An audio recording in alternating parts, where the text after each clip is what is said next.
Hey folks, it's your old pal King Waspinator. Welcome back to Total Party Skills. The fact that Star Trek Picard Season 3 has actually been good so far, fingers crossed only 2 episodes in at the time of this recording, but it actually got me feeling good enough to bring out my Picard hat and wear it again. And so, since I'm feeling so charitable, I figured I'd make at least like one D&D video. Hey folks, it's your old pal King Waspinator, and welcome back to Total Party Skills! Yay!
Today's episode is brought to you by the letter A. A stands for Advanced Dungeons & Dragons, by the way, if you couldn't tell by what you see on your screen. So, these are the 2nd edition books. I believe the revised 2nd edition, if I'm not mistaken. I'd gotten these off Drive-Thru-RPG in print some time ago. They're about a little over $20 a pop, so for about the price of one 5th edition book, you can get all 3 of the 2nd edition core rulebooks in print if you're just willing to wait a couple weeks. So, why 2nd edition? Well, I mean, like most people with D&D, this was the version of Dungeons & Dragons I was originally introduced to, despite the fact that I wasn't really into Dungeons & Dragons in the early 90s. This was the predominant variant. Now, obviously, even back then, there was a rift between the first edition loyalists and the people who adopted to 2nd edition, and it's not that they don't have their point. I myself, if I'm looking for an even more old school experience than what you get out of these books, then I personally would rather just go to Beckney myself, but that's just me. There's some parallels you can find in the game design and somewhat the evolution of the Advanced Dungeons & Dragons 2nd edition and 5th edition. Both, made changes to avoid boycotts and complaints from people who had a lot of influence over the public sphere in their day and age. And also, they both suffered heavily from option bloat. Both, as they got towards the ends of their run, started adding an increasing number of various options for players to use for their characters, to customize them, and it just kind of watered everything down until nothing was really, iconic anymore. It starts to become a generic game. If you're going to have that level of character customability, why even play Dungeons & Dragons? Why not play GURPS? It goes even further with that concept. But anyway, today I wanted to talk about some of the various 2nd edition game supplements, sourcebooks, that you can find in print, still out there through Drive-Thru-RPG, that I recommend. Sages and Specialists. While this book is, written from the perspective that you're going to use these guys as NPCs, I actually quite find the concept of trying to run a campaign where all the player characters are your more low-scale artisans and average folk kind of character concepts. This book can turn AD&D into quite a different experience with more low-level street, shall we say, type adventures. You're defenders to the normal Avengers that you get out of AD&D if you are familiar with Marvel and all that good stuff. And who isn't nowadays? I mean, we're kind of required to be by law Den of Thieves, possibly one of the best source books for Dungeons and Dragons, period, regardless of edition. From everything from Beckme all the way up to 5th edition, this book is extremely handy if you have any interest in trying to include thieves guilds in your games.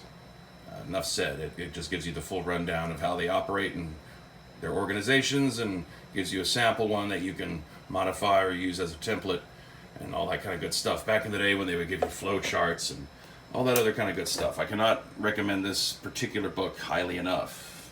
For all versions of D&D, you will find it useful.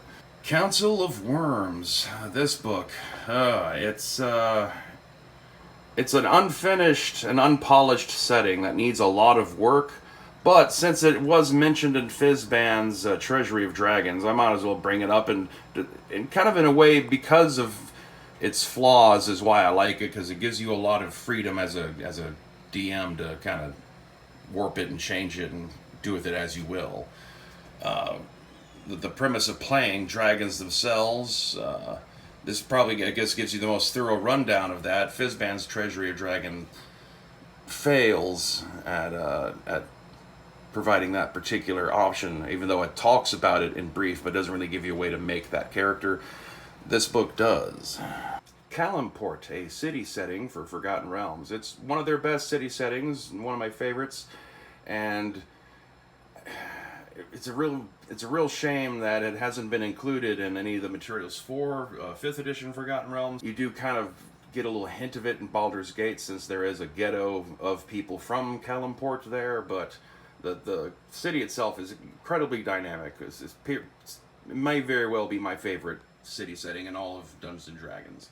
Elminster's Ecologies, a handy source book if you're running any game in Forgotten Realms, regardless of what edition you're using, as it just kind of gives you a kind of a tour of what the actual ecology of the Sword Coast and surrounding areas is like.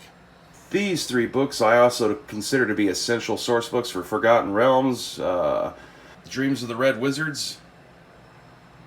If you're going to be including the Red Wizards as they, wouldn't you like a description of where they're actually from and what they're like and their leadership and society and all that kind of stuff? Even if you're not using 2nd edition rules, this is very handy for any edition. As you could say about Cult of the Dragon, which, well, gives you a much more thorough description of the ways and means of the infamous cult that has popped up throughout various D&D adventures in the Forgotten Realms, in 5th edition's timeline, and just dragons. There's so many potential interesting, neat old undead dragons and such that you can find and populate in things, and areas right around Neverwinter and Waterdeep and other locations that player characters are very likely to be in. And then there's also Elves of Evermeet, describing the island of Evermeet, which is talked about in the Sword Coast Adventurer's Guide, but is not really given much of any kind of description. Well, you can adapt it out of this one. Just add a few more elves, because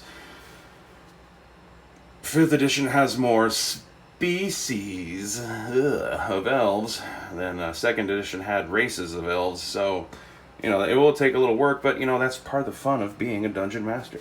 Speaking of Forgotten Realms, here's a couple of the very hard to find printable versions of Al-Qadim source books I've been able to get my hands on. City of Delights and Ruined Kingdoms. Of the 2 of them, I'd probably will say I like Ruined Kingdoms more, although City of Delights is a pretty thorough city description, and it's a close second to Kalimport when it comes to how I judge, favorite city of all time. And in D&D, it's, like I said, it's Thura.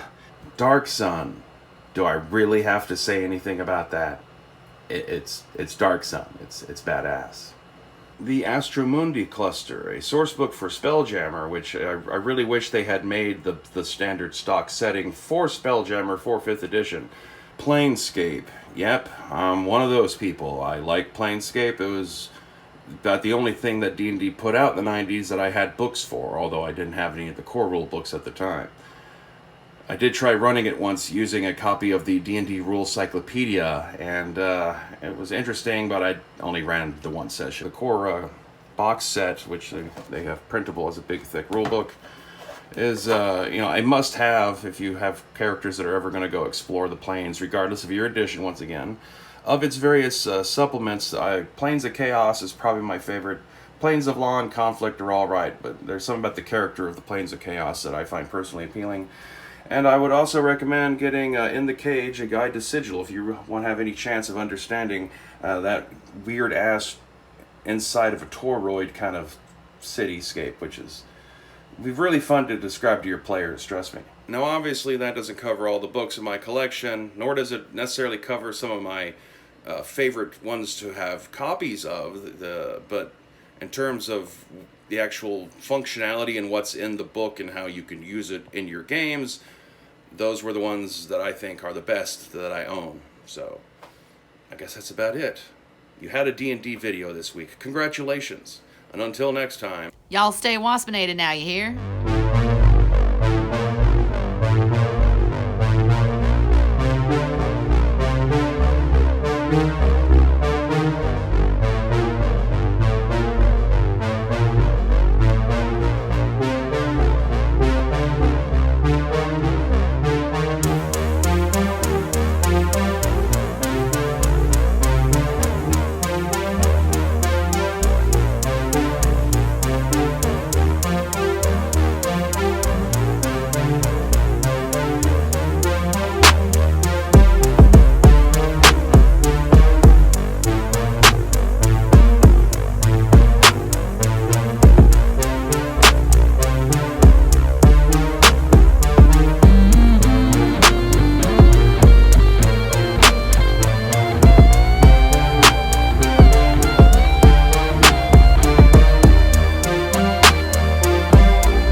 If you find Advanced Dungeons and Dragons interesting, here's 3 things that I've written that may catch your eye as well.